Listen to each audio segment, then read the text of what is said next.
Hi friends, railway की पाठशाला पर आपका स्वागत है। दोस्तों, रेलवे बोर्ड की तरफ से यहाँ पर बड़ा अपडेट आया है। रेलवे में जो है कॉन्ट्रैक्ट बेस पर काफ़ी पद हैं, उनको यहाँ पर भरने के लिए रेलवे बोर्ड की तरफ से इंस्ट्रक्शन यहाँ पर जारी किए गए हैं। और कहीं ना कहीं जो कैंडिडेट हैं रेलवे भर्ती की तैयारी कर रहे हैं, कहीं ना कहीं दोस्तों उनके ऊपर भी इसका इफेक्ट पड़ सकता है। और बहुत सारे कैंडिडेट ये भी सोच सकते हैं कि भाई जो है, अगर कॉन्ट्रैक्ट बेसिस पर अगर ये वैकेंसीज को दे दिया गया तो क्या नई भर्ती यहाँ पर नहीं निकलेंगी। तो चलिए इसके बारे में यहाँ पर बात कर लेते हैं। तो यहाँ पर देखिए दोस्तों, ये आरबीई संख्या 115/2024 है और यहाँ पर आप देखेंगे आज की डेट में यहाँ पर ये आया है। रेलवे बोर्ड की तरफ से यहाँ पर ये ऑफिशियल लेटर है।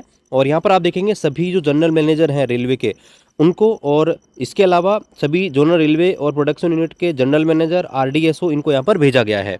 और नीचे यहाँ पर देखेंगे तो सब्जेक्ट में आप देखिए, री engagement of retired railway staff on contract basis, यानी कि जो कॉन्ट्रैक्ट बेस पर लगाना है किसको, रिटायर्ड कर्मचारियों को, तो उन्हें री एंगेजमेंट करने के लिए यहाँ पर है। लेकिन री एंगेज का मतलब है कि भाई पहले इनको लगा रखा होगा कुछ टाइम के लिए, लेकिन दोबारा से इनको यहाँ पर जो है उसी पोस्ट पर जो है कंटिन्यू करने के लिए आदेश दिया गया है।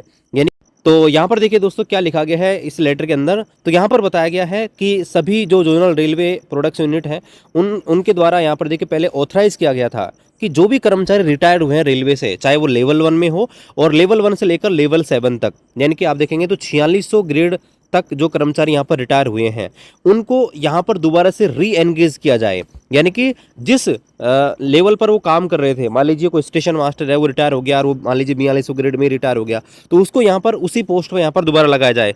तो इसका कहने का मतलब है कि जिस पोस्ट से वो रिटायर हो गए उसी पोस्ट पर उन्हें दोबारा से री एंगेज करने के लिए उनको ऑथराइज यहाँ पर किया गया था।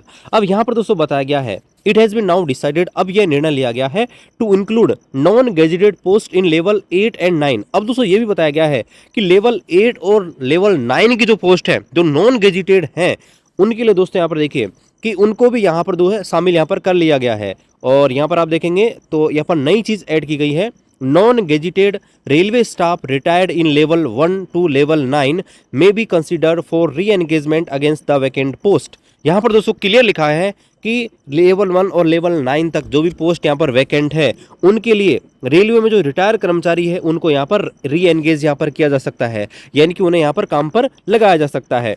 और यहाँ पर देखिए, he may be re-engaged against the post having the same pay level held by him। और जब उसका रिटायरमेंट हो रहा था तो जिस ग्रेड में वो काम कर रहा था या जिस पे लेवल पर वो काम कर रहा था उसे उसी पोस्ट पर उसी ग्रेड में यहाँ पर दिया जाए। और यहाँ पर आप देखेंगे the above modification will be effective prospectively from the date of issue of the these instruction. और जब से ये इंस्ट्रक्शन जारी किए गए उसी डेट से यहाँ पर लागू होगा, यानी कि आप देखेंगे 31/12/2024 जो है यहीं से इंस्ट्रक्शन यहाँ पर लागू कर दिए गए हैं। देखिए दोस्तों, कई बार क्या होता है, रेलवे ऐसा करता है कि जैसे कोई पोस्ट मान लीजिए वैकेंट है और नियर फ्यूचर में अगर वो वैकेंसी को किसी प्रकार से अगर पॉसिबल नहीं है भरना, तो फिर क्या करता है कि उन्हें कॉन्ट्रैक्ट बेस पर डाल देता है। मान लीजिए रिटायर कर्मचारी जिन्हें ऑलरेडी उस पोस्ट पर काम करने का अनुभव है, तो मान लीजिए कि भाई अगले 6 महीने के लिए मान लीजिए वो सीट खाली है या अगले 1 साल तक कोई सीट वैकेंट रहने वाली है, लेकिन रेलवे को मान लीजिए उस पोस्ट को भरना बहुत ज़रूरी है और वो मान लीजिए जो रिक्रूटमेंट प्रोसेस है उसमें टाइम लग रहा है, तो ऐसे में दोस्तों यहाँ पर रेलवे जो है ये काम यहाँ पर कर सकती है। तो मेरे ख्याल से जो नई भर्तियाँ हैं उन पर इसका इफेक्ट नहीं पड़ना चाहिए, क्योंकि ये मात्र एक कॉन्ट्रैक्ट बेसिस पे है। जब नई भर्तियाँ जाती हैं तो उनको यहाँ पर दोस्तों हटा दिया जाता है। ऐसा दोस्तों कई बार होता है और इन्हें यहाँ पर 1 साल के लिए, 2 साल के लिए, इस प्रकार से यहाँ पर अप टू 65 एज तक इनको यहाँ पर लगाया जाता है। तो ये यहाँ पर दोस्तों अपडेट था रेलवे बोर्ड की तरफ से, सभी जो जनरल मैनेजर हैं उनको यहाँ पर इंस्ट्रक्शन दिए गए हैं। तो यहाँ पर देखिए रेलवे भर्ती के अपडेट्स के लिए चैनल को भी सब्सक्राइब करें, शेयर करें। मिलते हैं अगले वीडियो में, तब तक जय हिंद, वंदे मातरम।